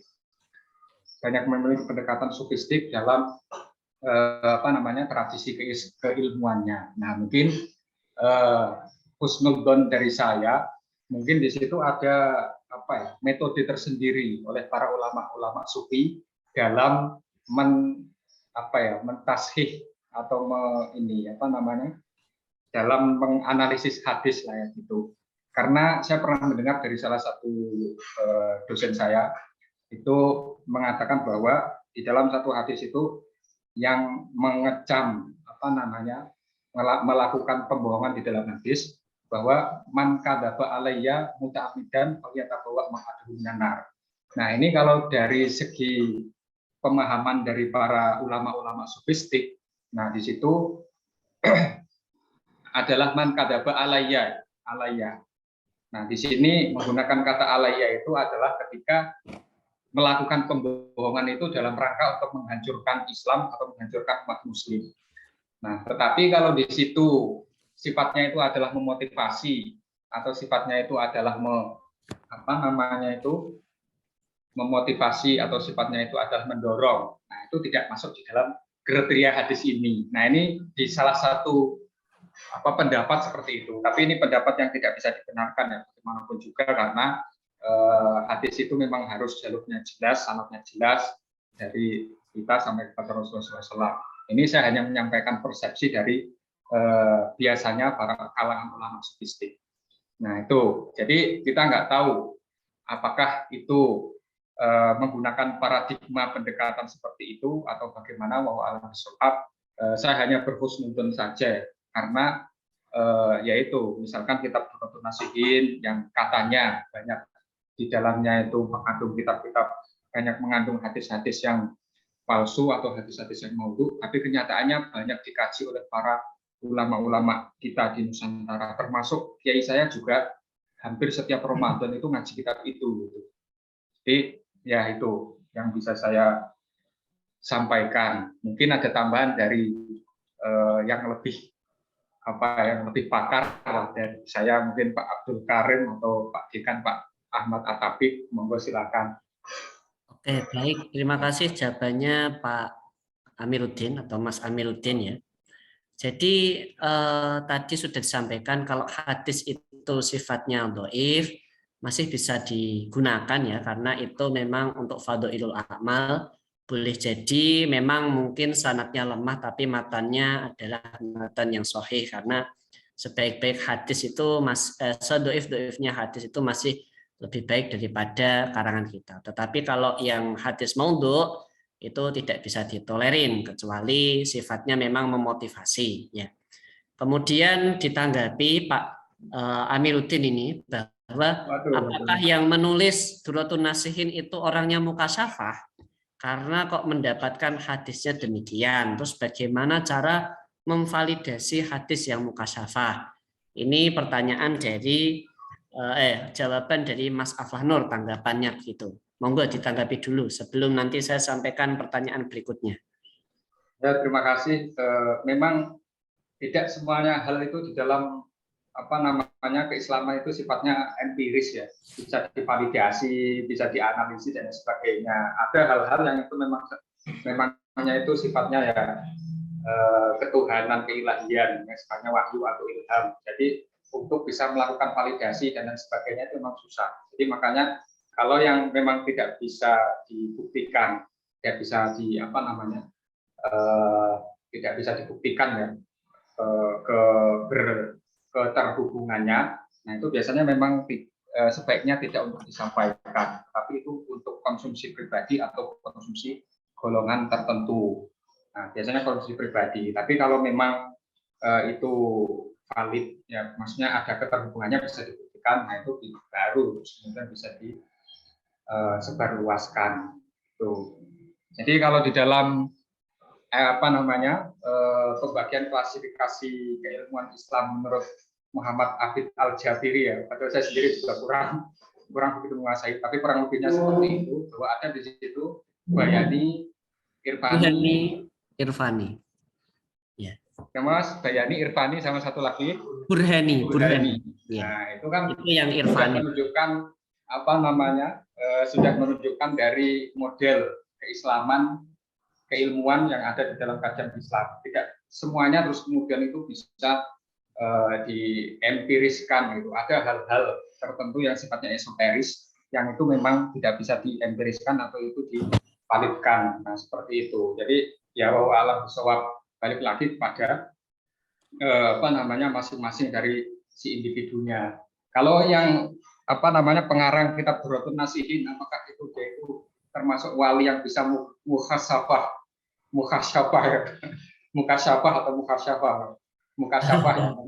itu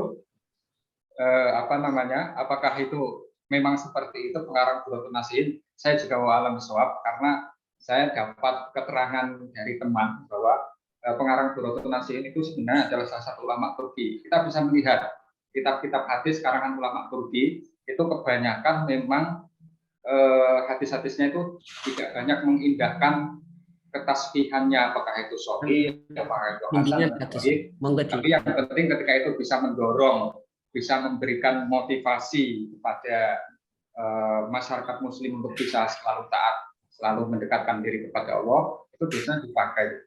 Salah satu kitab lain karya ulama Turki itu misalkan karangannya Syekh Al-Haqi An-Nazili, yaitu apa namanya itu Khazinatul Asror, Jalilatul Afkar. Nah, itu juga salah satu karangan ulama Turki. Nah, dan juga itu juga populer di kalangan pesantren. Nah, itu tidak bisa terus kemudian kita gimana ya, menyalahkan ulama-ulama pesantren. Loh, kenapa kitab seperti ini kok dikaji? Kita juga nggak tahu. Mungkin bisa jadi batin mereka saling terhubung, kita juga nggak tahu kan. Nah, itu jadi saya dalam hal ini lebih memilih bahwa alam visual. Itu mungkin yang lebih detail, lebih tahunya tentang hal seperti ini mungkin para Pak senior kita, misalkan Pak Abdul Karim atau Pak Dekan, Pak Haji Ahmad Atabik, yang mungkin bisa lebih mencerahkan bagaimana sebenarnya fenomena ini ya, adanya kitab semisal Durratun Nasihin ini, tetapi sangat banyak dikaji di pesantren. Ya, gini nyambung langsung ini Pak Amir. Itu yang nanya itu sebenarnya ini masyayikh juga ini, minal masyayikh. Ini Pak Kuntarno kalau nggak salah, alumni satu alumni Pak Amir ini. Pak Nur Aflah ya, Kuntarno Nur Aflah itu beliau itu wah itu luar biasa itu. Jadi mungkin hanya ajak diskusi saja Pak Amir. Ya untuk ini sebenarnya nanti kita bisa hadirkan untuk narasumber ini Aflah ini. Ini ya luar biasa. Apa benar apa yang mungkin saya juga ini ya dalam posisi tidak kemudian tergesa-gesa menghakimi gitu kan. Jadi para ulama-ulama salaf, ulama-ulama terdahulu tentu kita juga apresiasi terhadap apa yang dikarya mereka. Kalaupun ada hadis-hadis yang dicantumkan atau dirilis di dalam berbagai karya para ulama-ulama terdahulu, di mana disebutkan oleh tadi Pak Amir dan Mas Kuntarno itu, ya tentu ya sah-sah saja orang mengkritisi hadis itu. Ya silakan asal tidak keluar dari jalur keilmuan itu sendiri berdasarkan argumen-argumen yang dibangun secara ilmiah itu tidak masalah, tetapi itu pun tidak kemudian serta-merta ya menafikan apa yang sudah ditulis oleh para ulama terdahulu, karena bisa saja temuan-temuan para ulama kontemporer saat ini yang kemudian memberikan satu justifikasi terhadap hadis ini dhaif, hadis ini terindikasi maudhu. Nah, bisa saja di kemudian hari ya tersingkap satu fakta-fakta baru yang kemudian memperkuat kesahihan itu, kan bisa saja kan itu. Karena ilmu itu kan terus ilmu itu kan terus berkembang. Ya, ilmu itu terus berkembang, dinamis. Tentu kita dalam posisi terus mengikuti dinamika keilmuan itu. Saya rasa itu akan lebih bijak ya daripada kemudian setelah mendengarkan satu hasil kritik dari ulama tertentu bahwa ini hadis maudhu, ini hadis dhaif dan sebagainya, kemudian kita tidak harus serta-merta kemudian meninggalkan ya apa yang menjadi khazanah ilmuwan para ulama-ulama dahulu. Itu saja yang mungkin bisa saya tambahkan. Demikian Pak Moderator, Mas Altaf. Iya, terima kasih tambahannya oleh Pak Karim, sangat membantu sekali untuk diskusi pada siang kali ini. Selanjutnya ada pertanyaan dari siapa ini? Sofiana Sajarotin Toyibah. Assalamualaikum Ustadz, saya izin bertanya. Ini tentang bagaimana cara mencegah supaya tidak menggunjing, itu yang pertama. Kemudian yang kedua, kalau sudah selesai sholat tarawih, itu kan sudah sholat witir, kemudian ingin sholat witir lagi, itu bagaimana caranya? Mungkin ini pertanyaan ditujukan kepada Pak Dr. Haji Ahmad At-Tabi. Monggo, Bapak. Atau mungkin mau ditanggapi oleh yang lain. Oh, ngerti aku nih. Dokter tapi kayaknya ada jam ngajar, Mas Oh, dan mungkin bisa ditanggapi Mas Amir dan Pak Karim ya. Mas Amir dulu lah, yang ahli hadis. Menghindari atau mencegah cara menanggulangi menggunjing. Kemudian kalau ada orang sudah sholat witir, setelah sholat tarawih sholat witir, kemudian sholat tahajud ingin witir lagi, itu caranya bagaimana? Ini mungkin bisa ditanggapi.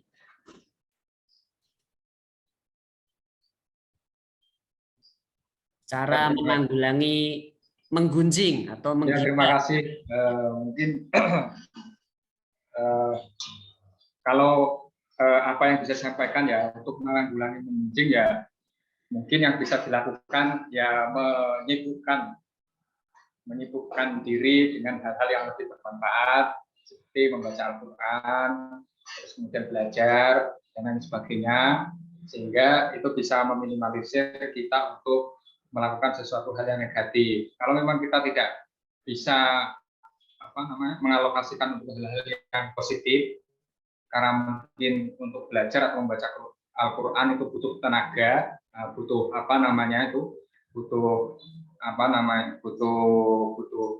tenaga. Nah, mending tidur. Nah, seperti di dalam salah satu hadis, naumus shaimi ibadatun. Nah, kalau kita memang tidak bisa mengalokasikan ke hal yang positif ya, mending tidur kan seperti itu. Nah, kita tidur untuk menghindari hal-hal yang negatif itu juga insya Allah ada pahalanya. Atau sesuatu hal yang membantu kita untuk melaksanakan ibadah sehingga kita bisa kuat puasa dengan cara tidur. Nah, itu tidur juga jadinya berpahala. Nah, tinggal kita bagaimana mengalokasikan waktu kita, bagaimana seefektif mungkin sehingga itu bisa bermanfaat, sehingga itu bisa memberikan pahala. Nah, kalau memang seandainya belum bisa sampai ke arah yang positif ya kita berhenti, kita tidur atau kita nah itu kira-kira yang bisa saya sampaikan. Mungkin yang untuk tadi sholat witir setelah jadi sholat tarawih witir terus ingin sholat witir lagi, itu bagaimana? Nah itu mungkin bisa di ini ya sama Pak Wakil Dekan ya. Monggo silakan Pak Wakil Dekan, silakan. Ini yang ahli hadis ini sebenarnya. Ya, yang ahli hadis ini sebenarnya. Ya, saya hanya ya bisa mungkin urun rembuk ya. Nanti barangkali ada teman-teman atau para mahasiswa di sini juga banyak yang oke juga ini ya. Tentu sudah mendalam atau kajian-kajian seputar Ramadan ya, taraweh, sholat, sebagai sholat witir ya. Nah, sebenarnya memang sholat witir itu ada sholat penutupan ya, sholat penutupan. Jadi kalau setelah sholat witir dalam sebuah hadis itu ada dikatakan bahwa itu ya sudah sholat terakhir ya, dari itu gak enak sholat. Tetapi dalam beberapa literatur juga dikatakan bahwa setelah sholat witir taraweh itu boleh saja melaksanakan sholat qiyamul lail yang lain, yaitu sholat tahajud. Nah, sholat tahajud itu juga boleh ya, malah dianjurkan untuk menutup sholat tahajud itu dengan rakaat witir atau 1 rakaat atau 3 rakaat dan seterusnya. Nah, itu caranya ya sama. Kan ada 2 versi ya. Ada 2 1 atau misalnya 3 rakaat ya. 2 salam kemudian 1 tambah plus 1 atau langsung 3 rakaat langsung salam, itu juga ada riwayatnya. Walaupun kalau dari tradisi Nahdien itu yang dipilih adalah 2 plus 1. Ya saya tahu ya Pak Mer ya. Ya gitu. Walaupun dari tradisi Nahdien itu sempat dikritik Gus Baha, dan namanya witir kok 2 rakaat. Itu dari mana witirnya katanya. Nah, witir ya ganjil. Kenapa kok 2 rakaat? 2 rakaat salam. Padahal setiap salam itu sudah itu ibrah sudah lain ya, sudah terpisah dengan rakaat yang setelahnya, kata Gus Ba gitu. Tetapi memang ya di dalam pembahasan para ulama fikih itu dibolehkan, walaupun itu kemudian Gus Ba juga ada keraguan, kemudian melakukan autokritik ya. Tetapi ya memang itulah yang dijumpai ya di dalam berbagai literatur, termasuk memang ya tadi persoalan tarawih itu ada yang 22 plus 1, ada 44 plus 3, ini itu. Ya itu namanya dalam ranah fikih itu adalah hal yang sifat khilafiyah. Khilafiyah itu ya monggo, itu pilihan. Nah, pilihan mana yang kita ikuti ya, ya tidak ada masalah, apalagi itu kan hal yang sifatnya sunnah. Yang fardu saja kan ada hal-hal yang memang itu khilafiyah, itu boleh kita pilih salah satu dari pendapat para ulama ya, al-madzhab al-arba'ah kan gitu. Yang tidak boleh itu kemudian berpendapat dengan pendapatnya sendiri, sedangkan kita ini belum memiliki kapasitas menjadi seorang imam yang mujtahid kan gitu. Nah, kalau belum level mujtahid ya jangan ini kita kemudian mengikuti pendapat kita sendiri, sedangkan kita belum mampu untuk beristihad dalam satu persoalan yang berkaitan dengan ini ya, persoalan fikih kan. Nah, kita ikut para imam yang sudah memang ahlinya saja. Akan tapi sesuatu perbedaan yang terjadi di sana, saya berharap itu tidak jadi persoalan, sehingga masalah rakaat bilangan tarawih masih menjadi isu-isu yang terkesan gesekan-gesekan pendapat gitu ya, saling menuduh gitu ya, tidak perlu saya rasa. Kemudian kunut dan tidak kunut itu masih menjadi persoalan, itu persoalan saya rasa klasik yang itu sudah didamaikan ya. Apalagi ketika saya mendengarkan sambutan dari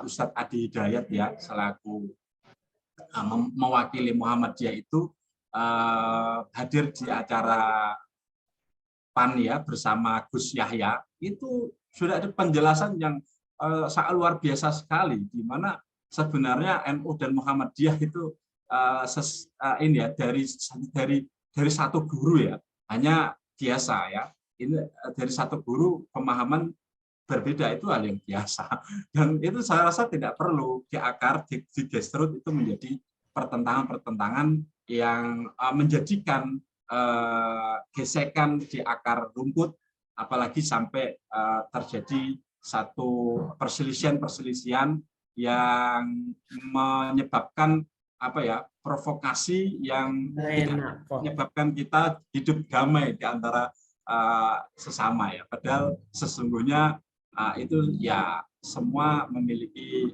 dasar yang dipakai untuk melaksanakan ibadah sesuai dengan apa yang menjadi pendapatnya para ulama itu. Kalau dalam fikih ya itu al-madzhab al-arba'ah atau al-madzhab al-khamsah. Kalau kemudian Ibnu Hazm itu dimasukkan ke dalam madhab yang lain kan gitu. Tetapi yang sering dipakai oleh masyarakat kita Indonesia ada al-madzhab al-arba'ah. Ya, madhabnya Imam Hanafi, Imam Maliki, Imam Syafi'i, dan Imam Ibnu Hanbal kan gitu. Dan semua memiliki genre ini keunikan masing-masing. Ya itu tidak masalah. Monggo silakan. Kalau ada perbedaan-perbedaan itu kita harus melihat, apalagi ini ya, kalau teman-teman ini kan orang akademik, tentu harus bisa melihat satu perbedaan ini sebagai satu rahmat ya, kekayaan intelektual yang merupakan khazanah kita sebagai umat Islam. Mungkin itu Mas Altaf. Baik, terima kasih Mas Amir dan Pak Abdul Karim atas penjelasannya. Mungkin pertanyaannya sudah cukup ya, karena waktu juga sudah melebihi dari durasi yang seharusnya. Dari saya mungkin banyak kesalahan dan tutur kata yang tidak diperkenankan ya. Dari awal sampai akhir memandu jalannya acara, saya mohon maaf yang sebesar-besarnya. Terima kasih kepada Bapak pemateri semuanya. Semoga selalu diberi kesehatan dan keberkahan, Amin, sehingga amin, bisa meneruskan syiar ketika bulan Ramadan ini, karena ini bulan yang penuh berkah. Dengan teman-teman yang lain semoga juga masih semangat amin. untuk ilmu maupun beribadah. Wa'afu minkum, wallahu muwaffiq ila aqwamit thoriq. Assalamualaikum warahmatullahi wabarakatuh. Waalaikumsalam warahmatullahi wabarakatuh. Terima kasih Warahmatullahi semuanya. wabarakatuh. Terima kasih. Sampai jumpa, Ustaz Farid. Sampai jumpa untuk periode berikutnya ini. Nanti kita minta Siap. Farid untuk jadi salah satu narasumber ini, cocok ini. Kita belum masukkan. Enggak lah. Terima kasih semuanya. Assalamualaikum. Salam warahmatullahi wabarakatuh.